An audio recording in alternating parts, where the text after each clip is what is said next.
6 p.m. Assalamu alaikum. This is Radio Pakistan, the news read by Miriam Khan. First, the headlines. Special Assistant to Prime Minister on Information and Broadcasting says the upcoming budget for the next fiscal year would meet the public aspiration. President says the government will maximize the opportunities in digital space for Pakistani youth to equip them with the technological know-how. Foreign Minister has emphatically stated that there is no threat to the country's nuclear program and China-Pakistan Economic Corridor project. In Afghanistan, 4 police officers have been killed in a bomb blast in Laghman province. United Nations says the imposition of the unilateral coercive measures in Cuba, Venezuela, and Iran by the United States violation human rights and norms of international behavior. Pakistan's renowned umpire Aleem Dar has achieved the milestone of officiating 200 ODIs, becoming the first Pakistan to have this honor.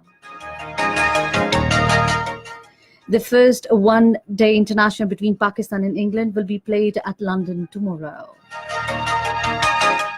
And now the news in detail.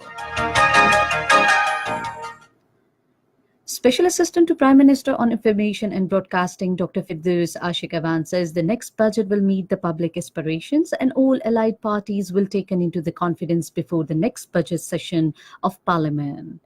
Briefing media in Islamabad this afternoon regarding the decision taken in Federal Cabinet meeting today, the Special Assistant said Cabinet reviewed the issue of energy in depth and power division was directed to ensure the power supply during the Sahar and Iftar during Ramadan. She said the Cabinet ratified the ECC decision of the previous meeting. Firdaus Ashik Awan said Cabinet was briefed by Education Minister Shafqat Mahmood regarding the initiative to bring 30,000 madaris into mainstream. She said these will be linked with the ministry and act independently. The Education Minister appraised the Cabinet that one-window registration of these madaris is important as well as the monitoring of their funding.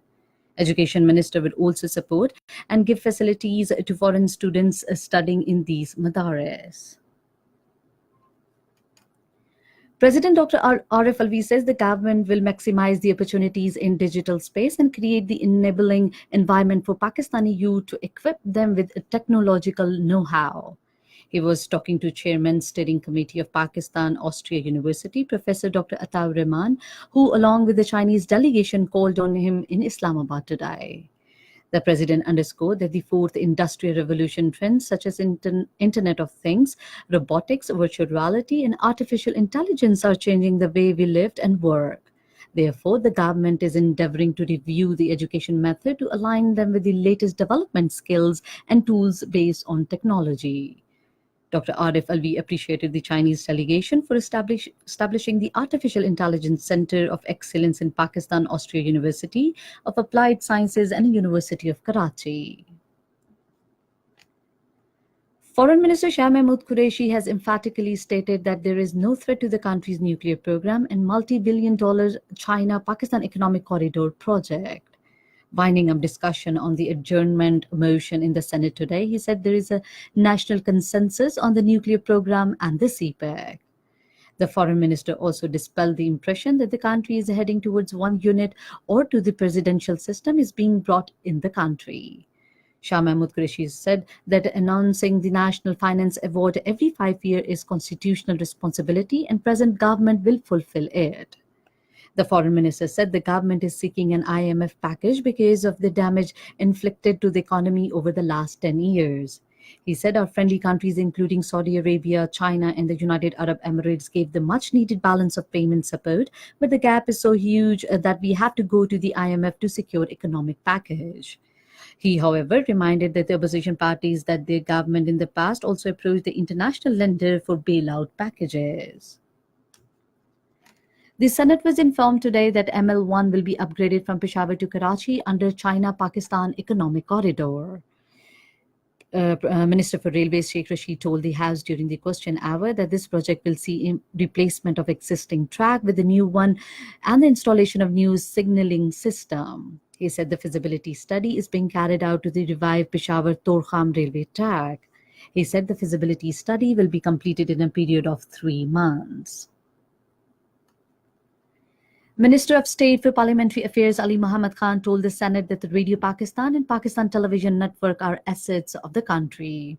Responding to a question, he said the proposal is under consideration to upgrade the radio stations of Pakistan Broadcasting Corporation with the new digital equipment.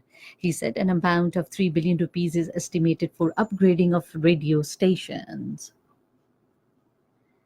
Federal Minister for Science and Technology Fawad Hussain Chaudhry has constituted a 5-member committee to finalize the calendar to indicate the exact dates of Ramadan, Eid al-Fitr, Eid al-Adha and Muharram for the next 5 years with 100% accuracy. A notification to this effect has been issued. The member included officials from SPARCO, Met Department and Ministry of Science and Technology. This is Radio Pakistan giving you the news. Election Commission of Pakistan has released the election program for 16 general seats, 4 reserved seats for women and 1 reserved seat for non-Muslims in Khyber Pakhtunkhwa. According to a notification of ECP, Provincial Election Commissioner Pir Maqbool Ahmed has been appointed as a returning officer for 4 reserved seats of women and 1 seat of non-Muslims. The Commission has directed all candidates to submit the preferential list of their candidates to Provincial Election Commissioner, returning officer by Saturday next. In Afghanistan, 4 police officers have been killed and 2 others injured in a bomb blast in Laghman province. The United Nations has said that the imposition of the unilateral coercive measure on Cuba, Venezuela, and Iran by the United States violates human rights and the norms of international behavior. In a statement, UN Special Rapporteur on the negative impact of the unilateral coercive measure, Idris Jazeri, warned that the US bans against the trio might precipitate a man-made humanitarian catastrophes. He said the regime changes to economic measure is likely to lead to denial of basic human rights and starvation that they never been accepted practices of international relations. The 11th round of defense trilateral talks involving the United States, South Korea and Japan will be held in Seoul on Thursday. During the talks, the 3 countries will discuss the denuclearization of and the settlement of permanent peace on the Korean Peninsula, regional security situation, and the trilateral defense cooperation. The initiative was launched in 2008 to discuss the regional security issues, including the nuclear and the missile programs of Democratic People's Republic of Korea. U.S. Secretary of State Mike Pompeo will hold talks with his Russian counterpart Sergei Lavrov in Sokolov, a city of 14th of this March. 2 sides are expected to discuss Venezuela political crisis and North Korea's nuclear program. Pakistan's renowned umpire Aleem Dar has achieved the milestone of officiating 200 ODIs, becoming the first Pakistani to have this honor. He made this record while supervising an international match between Bangladesh and West Indies in Dublin today. In Syria, 53 people have been killed and several injured during the clashes between the pro-government forces and militants rattling a month-old truce in Idlib region.